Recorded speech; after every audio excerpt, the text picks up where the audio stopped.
Grid log, Outpost 47. My name is Marcus Boone.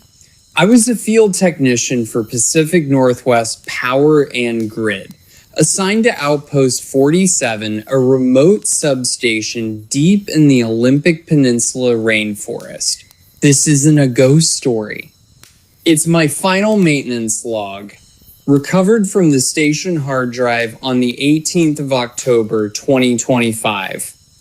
Outpost 47 services 300 square miles of wilderness. No towns, no roads, just old growth cedar, constant rain, and 230,000 volts humming through steel transformers day and night. My rotation, 21 days on, 7 off, solo. Routine was simple. 6 a.m., check voltage stability, 10 a.m. patrol perimeter fence, bear damage common. 2 p.m., log wildlife interference, raccoons love chewing insulation. 10 p.m. radio check with sector control. Nothing unusual. Until day 12, that morning I found the main breaker tripped. Not overloaded, not faulty, manually switched off. I reset it. Continued my round. At noon, I checked the security feed. All 8 cameras showed static between 3:14 and 3:19 a.m. Not snow, not interference, clean black. Like someone paused the recording, I pulled the raw logs. Every camera cut at exactly 3 hours, 14 minutes, and 7 seconds a.m. restored at 3 hours, 19 minutes, and 3 seconds a.m. 5 minutes, 56 seconds of nothing. I called sector control. Any scheduled maintenance last night? No, came the reply. You're the only soul within 40 miles, Boone. I went outside to inspect the fence. Found fresh boot prints in the mud near the east transformer. Size 11, my size, but the tread pattern wrong. My boots have deep lug soles, Carhartt work boots, scuffed at the toe. These were smooth, like dress shoes, and they led from the tree line straight to the breaker box. Then stopped. No return path. Just 6 prints. Dry. Even though it had rained all night. Back inside, I checked my own boots by the door. Still damp. Still muddy. But when I looked closer, a single leaf was stuck in the left heel. Not cedar. Not fern. A maple leaf. Outpost 47 is 80 miles from the nearest maple tree. That night at 10 p.m., I did my radio check. Sector control answered. Standard call sign. Then, just before signing off, the dispatcher said, Boone, you might want to check your reflection. I froze. I hadn't mentioned anything about prints, about leaves, about static. I walked to the bathroom mirror. My face stared back, tired, stubble, rainforest pallor, normal. But behind me in the mirror's edge, the light above the breaker panel was on. I turned. It was off. I looked back at the mirror. Now it was off there too. But for 3 seconds, it had been on and I hadn't flipped the switch. I didn't sleep that night because I knew whoever walked in my boots was already inside the station and they were learning how to turn on the lights. I spent the night in the control room, back against the breaker panel, wrench in hand. Not a weapon, just something solid to hold on to while the rain drummed on the roof like impatient fingers. At 3:14 a.m., the lights flickered. Not a brownout, not a surge. A single deliberate pulse, like someone flipped the master switch and flipped it back. I checked the log. No power fluctuation. Voltage steady. But the security feed? Static again. Exactly 3 hours, 14 minutes, and 7 seconds a.m. I grabbed my flashlight and walked the perimeter. Rain soaked through my jacket in seconds. Mud sucked at my boots. Near the east transformer, I found it. My tool belt. Laid neatly on the wet ground. Wrenches aligned. Tape measure coiled. But the buckle was fastened wrong on the third notch instead of the second. I always used the second. I never told anyone that. Back inside, I checked my locker. My spare tool belt was gone. In its place, a folded piece of paper. My handwriting. He's getting better. Yesterday he left the coffee pot on. Today he reset the breaker before I woke up. Soon he won't need me at all. I don't drink coffee. Never have. At dawn, I reviewed the radio logs. Every transmission I'd made since day one was there. Clear, professional, except one. Time-stamped 3:17 a.m. last night. Channel, emergency band. Voice, mine. This is Boone. Outpost 47 secure. No issues. Repeat, no issues. I never sent that. And I never say repeat on routine checks. That's military lingo. I'm a lineman, not a soldier. I called sector control. Did you receive a call from me at 3:17 a.m.? Static. Then affirmative. Sounded fine. Why? I didn't answer because I knew whoever was mimicking me was already filing reports in my name, keeping the station secure so no one would come looking. That afternoon, I set a trap. Left my voice recorder running near the breaker panel. Set it to activate on sound. Went to the far end of the compound, pretending to check fuses. At 3:14 p.m., it triggered. I ran back. The recorder played back 3 words spoken in my voice. Calm and clear. All systems normal. But I hadn't been near the panel. And the recorder's timestamp showed it activated at 3 hours, 14 minutes, and 7 seconds p.m. Exactly 12 hours after the static window. Like clockwork. Like a shift change.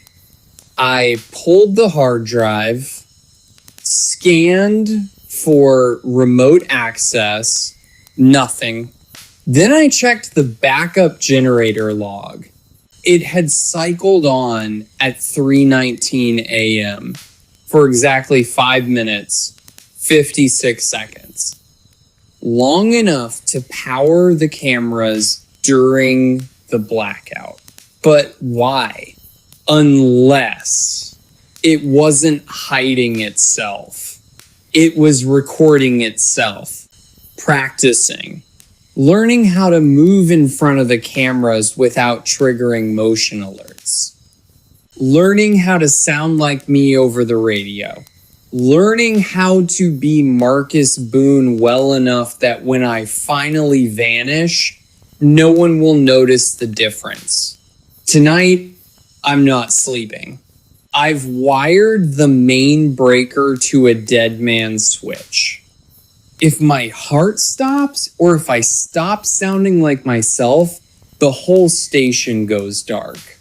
Emergency beacon activates. They'll send a team, but I know the truth. By the time they arrive, he'll be the one answering the door, wearing my boots, using my voice, and telling them calm and clear, all systems normal. Check your own voice sometimes. When you're alone, say your name out loud. If it sounds too smooth, too practiced, run before it learns how to say it better than you do. The emergency beacon triggered at 3:14 a.m. Not because I died, because I stopped talking.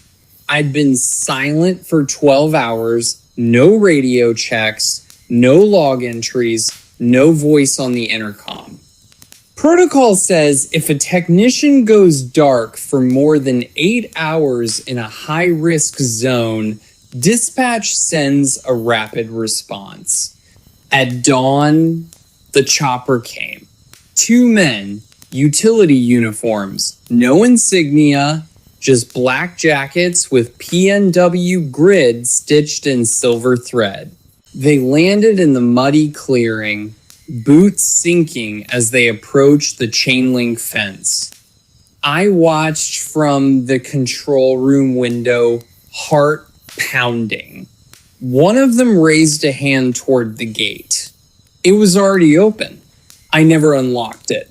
They stepped inside, scanned the compound, moved like they knew the layout. Because they did, I'd filed schematics with sector control last month, standard procedure, but these men didn't check the breaker panels first. They went straight to the comm shed, like they were looking for something specific. I grabbed the radio. This is Boone. Identify yourselves. The taller one turned, looked up at the window. Riley and Cho. Sector response. You okay, Marcus? His face was right. His voice familiar, like someone I'd trained with years ago. But his eyes, too still. Too dry in this rain. I called down, what's the failsafe code for Outpost 47? He didn't hesitate. Delta 79er. Correct. But I never told anyone that code. It's written only in my private logbook, the one that's been missing since day 10. He took a step closer. We got your beacon. Said you'd gone silent. We're here to extract. I didn't move. Then tell me, how do I take my coffee? He smiled. Friendly. Reassuring. Black. 2 sugars.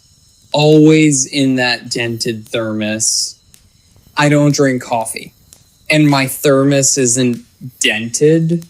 I raised the emergency flare gun I keep by the door. Stay back. His smile didn't fade.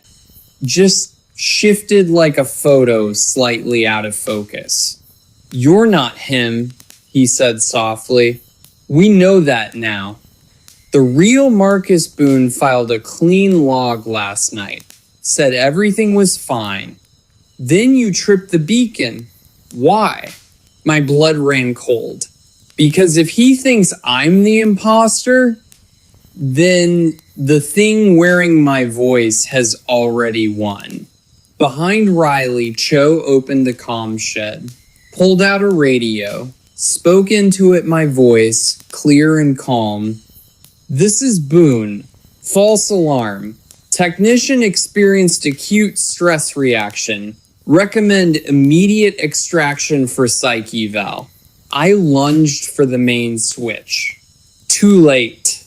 The lights died. Not a blackout, a shutdown. All systems powered down except the emergency battery. Red glow filled the room. From outside, Riley's voice, now flat, official. Subject is non-compliant. Proceeding with containment. I backed into the breaker room, locked the door. From the other side, a knock. Not loud, polite, just like mine. Then my own voice whispered through the steel. Let me in, Marcus. I can make it stop. I can make them believe you're real again. I pressed my back to the wall. Because I finally understood it wasn't trying to replace me. It was trying to save me by becoming me so completely that the real Marcus Boone could disappear and no one would mourn him. No one would even notice. Outside, boots crunched on gravel, keys rattled in the lock. Not my keys, but they fit because he'd been practicing, learning which key turns the deadbolt, which one opens the tool shed, which one unlocks the part of me that's tired and just wants to stop fighting. I never gave them my keys, which means he's had them longer than I thought, and he's been waiting for me to give up so he can finally go home to a warm bunk, a hot meal, in a life where no one asks why he doesn't drink coffee. I didn't open the door, didn't speak. Just stood in the red emergency glow, listening to the rain and the hum of dying capacitors. The lock clicked open. Riley stepped in, no weapon drawn, hands loose at his sides. Behind him, Cho held a radio, earpiece in. Marcus, Riley said gently, it's over. You're coming home. I looked past him to the comms shed window. There he was, wearing my jacket, my boots, my face, standing calmly beside the radio, watching me through the glass. Not smug, not cruel, just tired. Like he'd been doing this longer than I had. You don't understand, I said. He's not me, he's learning me. Riley sighed. We've heard that before. Every time. Right before they stop sounding like themselves.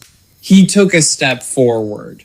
And that's when I saw it, the faint red cord tied around his wrist, hidden under his sleeve. Same as Velez wore in Black Pine. Navajo protection knot. He met my eyes, held them. Then, almost imperceptibly, he shook his head. Don't fight. Because fighting meant proving I wasn't the real Marcus Boone. And the real one doesn't panic. The real one files clean logs, drinks coffee, lets the grid run smooth. Cho stepped forward, handcuffs in hand. As he reached for me, I whispered, why the red cord? Riley didn't look at his wrist, just said, low and fast. Some things wear skin better than others. We don't kill them, we contain them by letting them believe they won. They cuffed me, led me out into the rain. The chopper waited, rotors slicing through the mist. As they loaded me into the rear cabin, I looked back at the station. The thing wearing my face stood in the doorway, not waving, not smiling, just watching. like a man seeing off an old friend. The flight to Olympia took 45 minutes. At Sector HQ, they debriefed me for 6 hours. Psych eval, voice stress analysis, retina scan. I told them everything. The static windows, the dry footprints, the coffee lie. They listened, nodded, took notes. Then the lead investigator said, "Boone, you've been alone too long. The isolation, the constant hum, it rewires your brain." I didn't argue, just asked for my personal effects. They handed me a box. Inside, my wallet, my watch, my dented thermos, and a folded note written in my handwriting. "He's still there, and he's keeping the lights on. Don't come back." I burned the note in the parking lot. Took a bus to Seattle. Reported for duty at Outpost 12 last week. New station, new routine. But every morning at 6 a.m., I check the breaker log. Every night at 10 p.m., I do my radio check short, clear, no extras. And I never mention coffee. Because I know now, Outpost 47 didn't create the mimic. It just gave it a uniform to wear, a voice to practice with, and a reason to stay. Somewhere in the Olympic rainforest, the lights are still on, voltage stable, no issues reported. And if you call sector control and ask about Marcus Boone, they'll tell you he's fine, doing his job, keeping the grid alive. If you ever visit a remote substation and the technician offers you coffee, check his thermos. If it's dented, walk away. Because the real ones, they don't need caffeine to stay awake. They're already haunted by what they left behind.